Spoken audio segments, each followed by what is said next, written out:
స్వప్నప్రియ దుండగులను పెట్టి తోటి ఉద్యోగి అన్నట్టు సురేష్పై దాడి చేయించారని పోలీసు స్టేషన్లో ఫిర్యాదు కూడా ఆయన ఇవ్వడం జరిగింది.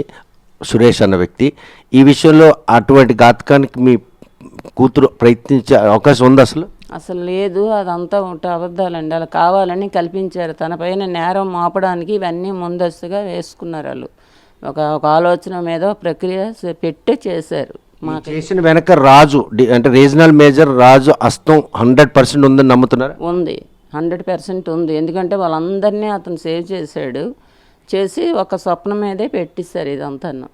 కుమార్తెని ఈరోజు ఆత్మహత్యకు ప్రేరేపించడానికి కేవలం బ్యాంకు ఉన్నతాధికారులు చేసిన తప్పిదమే అని ఒక తల్లిగా భావిస్తున్నారు? ఖచ్చితంగా అదండి, ఖచ్చితంగా తల్లిగా నేను భావిస్తున్నాను. నేనేంటి లోకం అంతా కూడా తెలుసుకోవాల్సిన విషయం అది. ఎందుకంటే కనిపిస్తుంది ఖచ్చితంగా, నేను చెప్పడం అంటూ కాదు, అది కావాలనే చేశారు.